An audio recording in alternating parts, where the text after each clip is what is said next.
Welcome to the channel. My name is Matthias. Today we're going way back to 1992. We're going to cover a Darkhawk story arc called Heart of the Hawk. I'm missing the two first issues of this particular arc, so when I jumped in, there's some things that are sort of confusing. Like, what's the deal with Darkhawk's father? Because seemingly he was kidnapped by this crime lord, but then we discover that they're sort of friends. Also, at the same time, Tombstone ripped out the amulet where Darkhawk gets his powers. But the weird thing is that he didn't revert back to normal human mode, but he's really messed up. Like, he's not in great shape. So where we pick up in the story is that we have Darkhawk trying to save his dad, trying to get the amulet back. He has become incredibly desperate and getting sort of reckless. Now, before I proceed, I wanted to mention that Danny Fingerroth is the one that wrote the story, and we have art by Mike Manley. Now, his work, it's okay, it's serviceable, but there's a couple panels that sort of leave you with your head scratching. And further down in the story, we're going to have a character that Mike has a real hard time drawing. So what happens is Darkhawk starts tracking down known associates of this crime lord. I forgot, his name was Bazin. He is told that at the moment he's moving all his stuff to this secret island in the Caribbean. So what happens is Darkhawk finds the airport where they're loading all of Bazin's stuff onto this large biplane. He actually hides inside one of the crates. But what happens is in mid-flight, for some reason, these lackeys want to check out what they're bringing on board. They start opening the crates. But a lot of stuff that happens in the story happens, so other things just can happen, and that's how the story progresses, with no rhyme or reason. A lot of stuff goes down that make zero sense, or a person wouldn't normally take that decision. So what happens is, they open up the crate where Darkhawk is, and obviously all hell breaks loose. The plane ends up crashing on another nearby island. Now, before we proceed with this part of the story, we're going to cut to Tombstone, who has Darkhawk's amulet. And the thing is, he wants to tap into its powers. He doesn't understand its nature. And this is actually a funny B-plot, because first he takes it to a pair of scientists. They don't understand how to make it work. Then he takes it to a Doctor Strange knockoff. When he tries to tap into the power of the crystal, it ends up killing him. Then he takes it to another mystic clairvoyant lady who tries to see into the history of the amulet to see how it's used, but it doesn't work either. And it's pretty hilarious because we have Tombstone totally frustrated. He thinks this is going to be the key for him to take over New York's underworld. And up until this moment, it's pretty much a glowing paperweight. So back to Darkhawk. So the thing is that his plane crashes. I guess everyone on board dies. And to his terrible luck, he lands on the island where Venom is.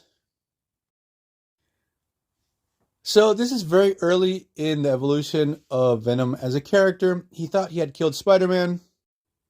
It's a pretty classic story arc that takes place on this particular island.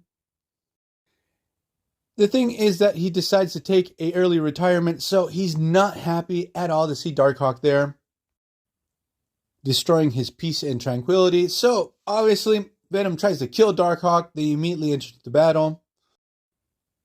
And this is the character that I mentioned earlier that Manley has a real hard time drawing. The proportions on Venom feel way off, and when he has to do certain types of perspective on the character, he just looks really weird. So both characters battle pretty hard, but we got to remember again that during this time Darkhawk was in a very weakened state because he was not with his amulet. It's pretty cool to see him hold his own against Venom. And what happens out of nowhere, in the middle of the battle, Venom's like, nah, this guy's a good guy, he's innocent. After being punched, he just lies on the floor and plays dead. Darkhawk is like, holy crap, I killed him, but I can't stay here. I have to rescue my dad. He finds a little inflatable dinghy from the wreckage of the plane that he came on. It seems that Basin's island hideout is just next door, so we have Darkhawk paddling there.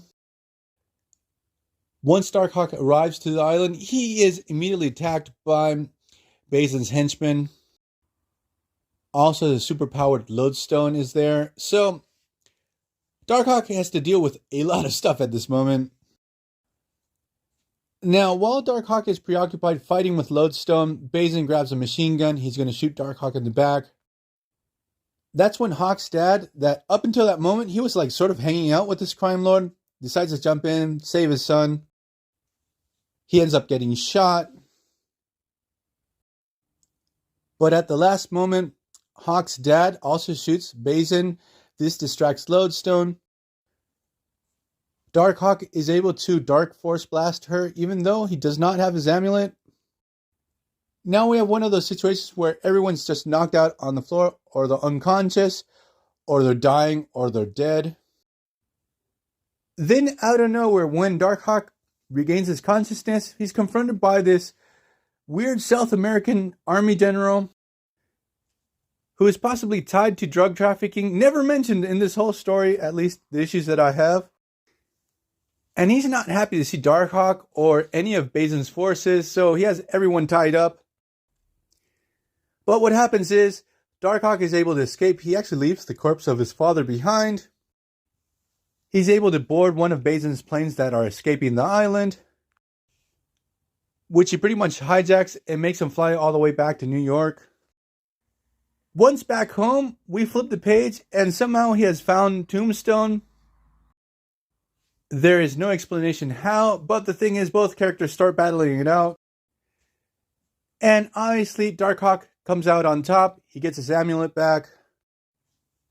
So the story was pretty jam-packed. You had Darkhawk searching for his father, going to this island in the Caribbean, fighting Venom, fighting this crime boss, fighting this general/narco dude, then going back to New York, fighting against Tombstone. This was classic 90s where you had stuff happening all over the place with zero substance. So I will leave this video here. I hope you guys liked it. See you guys next time. Bye.